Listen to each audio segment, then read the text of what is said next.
বন্ধুরা, Radhe Radhe, good morning. কেমন আছো? আশা করি সবাই ভালো আছো, সুস্থ আছো। আজ হচ্ছে 4 নম্বর সপ্তাহ, মানে পুজোর 4 নম্বর সপ্তাহ। আর আমি দেখো শাড়ি পরে রেডি শেডি হয়ে গেছি, পুজো করাও কমপ্লিট, এখানে দেখতে পাচ্ছ। তারপরে তোমাদের সাথে ভিডিওটা শেয়ার করছি।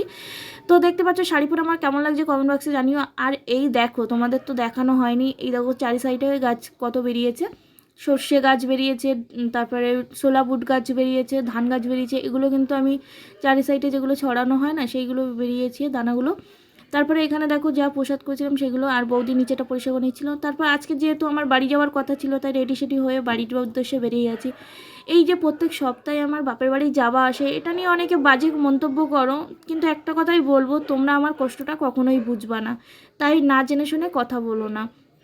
তো ফাইনালি কিন্তু আমি চলে গেছিলাম অটো ধরে স্টেশনে গিয়ে কিছুক্ষণ অপেক্ষা করতে হয়েছিল, কিছুক্ষণ না 1 ঘন্টার মতো অপেক্ষা করতে হয়েছিল, কারণ ট্রেনটা ক্যান্সেল ছিল তার জন্য। এরকমই আমার সাথে অনেকবারই হয়, ট্রেন ক্যান্সেল হয়ে যায়, তারপরে আমার একটু কষ্ট হয় ট্রেনে উঠতে।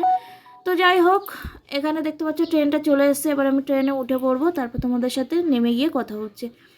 যেহেতু বাড়ি গিয়ে এত কাজের চাপ ছিল, তাই আর আমি ক্যামেরাটা অন করতে পারিনি, তাই আমি তোমাদের সাথে একবার দোকান যাওয়ার সময় ভিডিওটা করছি। এখানে ঘরটা লক করে চলে যাচ্ছি দোকানের উদ্দেশ্যে। দোকানে গিয়েও ভিডিও করা হয়নি, কারণ কাস্টমারের চাপ ছিল তার জন্য। তারপর দোকান বন্ধ করে চলে যাবো এবার বাড়ির উদ্দেশ্যে। তোমাদের দাদাভাই এনেছে আজকে পনির, তাই পনিরের একটি রেসিপি বানাবো, আর তোমাদের সাথে এই পনিরের রেসিপিটা অবশ্যই শেয়ার করব। তোমরা দেখো, তোমাদের অবশ্যই ভালো লাগবে। আর এই পনিরের রেসিপিটা হবে পেঁয়াজ রসুন আদা ছাড়া, তো তোমাদের অবশ্যই ভালো লাগবে। তারপর এখানে তোমাদের দাদাভাই এনেছিল পুঁটি মাছ। আমার এত মানে রাগ হচ্ছিল, তোমাদের সাথে বলে বোঝাতে পারবো না। আমি আগে কখনো পুঁটি মাছ কাটিনি, আর এত ছোট ছোট মাছ এনেছিল যে কাটতে কাটতে আমার দম বেরিয়ে গেছিলো, কারণ অনেকটা মাছ এনেছিল, প্রায় 1 কেজির উপরে। তো তার জন্য রাগ হচ্ছিলো। এই রাত্রে 8টা-9টার সময় কে বলো তো মাছ কাটতে বসতে চায়।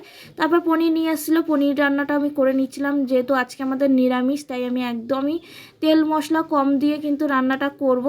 আর পনিরগুলো সাইড করে তেলগুলো মাঝখানে বসিয়ে নিচ্ছি, না হলে একটু অসুবিধাই হয়ে যাবে। তো পনিরের রেসিপিটা তোমরা খুব তাড়াতাড়ি পেয়ে যাবে। তো তোমাদের যদি পনিরের রেসিপি এরকম কম মশলায় রান্না পছন্দ হয়ে থাকে, তাহলে আমি পনিরের আরও কয়েকটা রেসিপি তোমাদের সাথে শেয়ার করব, তার জন্য কমেন্ট বক্সে জানাতে হবে। তো পনির রান্নাটা আমার কমপ্লিট। একটু লাস্ট পাতে কিন্তু ধনেপাতা ছড়িয়ে দিয়েছিলাম, এটা অপশনালি দিয়েছিলাম, না দিতেও পারো। আর একটু দিয়ে দিলাম জিরে বাটা, দিয়েই কিন্তু আমি গ্যাসটা বন্ধ করে দেবো। বেশি আর এখন জাল করব না, একটু ঝোলঝোলি রেখেছিলাম, কারণ আমার বাড়িতে একটু ঝোলঝোলি খেতে পছন্দ করে তরকারিটা, তার জন্য। তারপর একটু দরকার ছিল, তাই স্টেশনে দৌড়ে চলে গেছিলাম। আর এই ভিডিওটা কেন জানি না এত লাইট লাগছে, কিন্তু এখন অনেকটাই রাত্রি, স্টেশনে অনেকটাই আলো লাগছিল। তো যাই হোক, একটু দরকারে গেছিলাম, তারপরে ভিডিওটা কন্টিনিউ করা হয়নি, এখানেই স্টপ করছি। ভালো থেকো, সুস্থ থেকো, নিজেদের খেয়াল রেখো। দেখা হচ্ছে পরবর্তী একটা নতুন ভিডিওর মাধ্যমে।